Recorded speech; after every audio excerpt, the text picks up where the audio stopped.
Hey guys, welcome to Wrestling Days. Welcome to this week's Smackdown live review.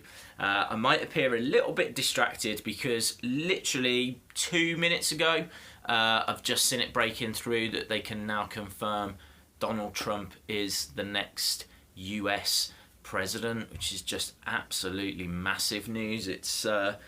We're not going to talk about it, we're not here to do politics or anything, but it is huge. So yeah, it's kind of a little bit difficult to switch away from that and focus on Smackdown Live. A Smackdown Live that was okay, but certainly not one of the stronger shows. I think before we move on though, I think we will do a video about Donald Trump and wrestling because he has massive connections to wrestling, but we'll save that for the future. So, AJ Styles moaning about the results from last week, but said he wanted to be focused on beating Raw. Out came the Wyatts and Baron Corbin. Out came Ambrose and James Ellsworth. They flew him over. Really, really exciting. It was announced that Ellsworth's going to be the mascot, and the main event was set, and it was going to be Corbin for this week's show. Corbin, Ambrose, Ellsworth versus Orton, Wyatt, and Luke Harper. So it was an okay opening segment, just got the faces that people wanted to see, kind of kick off the show, get a bit of energy going. First match though, really dipped down a bit. Breezango against Vaudevillains. I love both of these teams. I think both of them have got great gimmicks. Both are entertaining to me. Breezango won in what was a bit of a nothing match, sadly. And they actually now qualify for the Survivor Series tag team.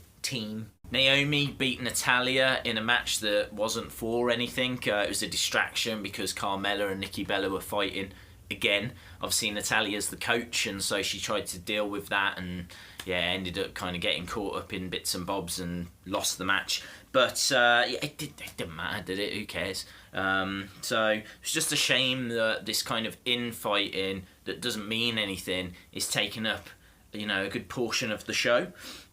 Corbin refused to be in the main event, and so was replaced by Kane, and so a match against Kalisto was made instead. I was disappointed that they didn't make a bigger deal out of this, like save it for next week, because Corbin and Kalisto has been a feud that's kind of been building for a while. There was quite a few backstage segments where we saw Corbin beating up Kalisto. So now this was a chance for the two to have a match, and it just kind of felt like, oh, right, you're not going to be in the main event. Okay, we'll fight Kalisto then. I don't know. I wanted it to feel a bit more special than it did. Match itself, I thought, was done very well. Corbin slips and appears to be injured. And then Kalisto takes advantage, starts beating up on Corbin. The match ends in a no contest. So Corbin, kind of got his comeuppance. Kalisto was able to get a bit of revenge. It was done in a way that was believable. And this feud is obviously going to keep running. I thought that was dealt with the right way. Women's Championship match, don't know why this wasn't last. But it wasn't. Alexa largely dominated, and it was a really, really good match. Becky wins with the disarmer, but Alexa did have her foot on the rope. So, again, this is going to run and run.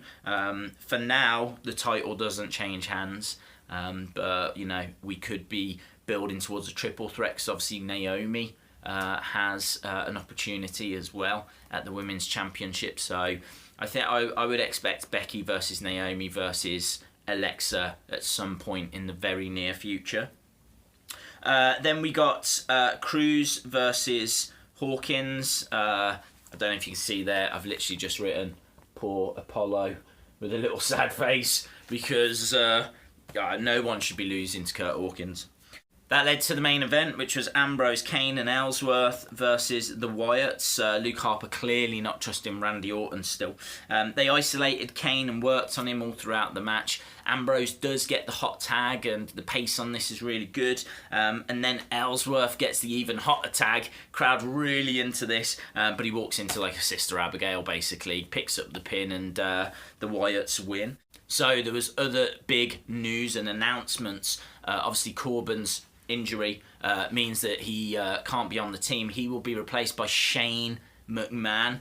Daniel Bryan making that announcement, and apparently Daniel Bryan said his own name was on the list, but Shane was the one that he went with because he's a leader. He's someone that has competed recently at WrestleMania, and more importantly, is cleared by the doctors. So Shane McMahon.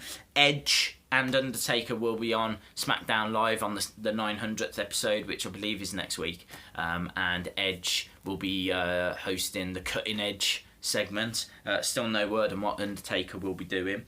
Kalisto is going to face the Brian Kendrick for the Cruiserweight title. And there's a lot of speculation that Kalisto is actually going to win, because there's a lot of talk that the Cruiserweights are going to get taken off Raw and have got their own show called 205 Live. 205 Live apparently is going to be recorded on Tuesdays, which makes perfect sense for Kalisto to have the belt because he's on SmackDown, which is Tuesdays. And apparently it's just going to get filmed either before, well, I'm guessing before SmackDown.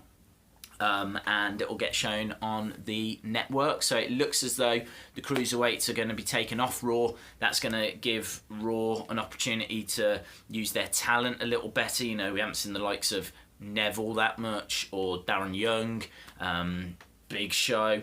So there's a few stars there that aren't getting TV time. So the Cruiserweights will have their own show. And Miz is going to face Dolph Ziggler next week for the Intercontinental Championship.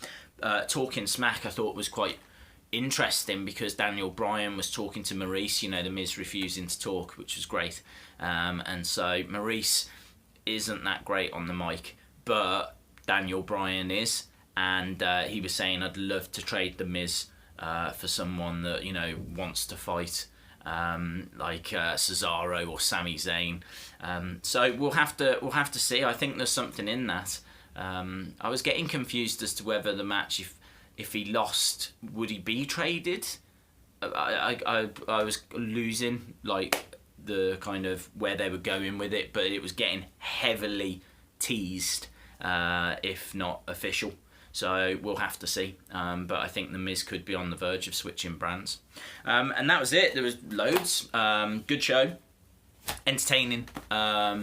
Didn't really push that much along. Obviously, the Shane announcement was absolutely huge, but wow, none of it compares to the Donald Trump announcement, does it? So the world has very, very quickly moved on. Awesome, guys.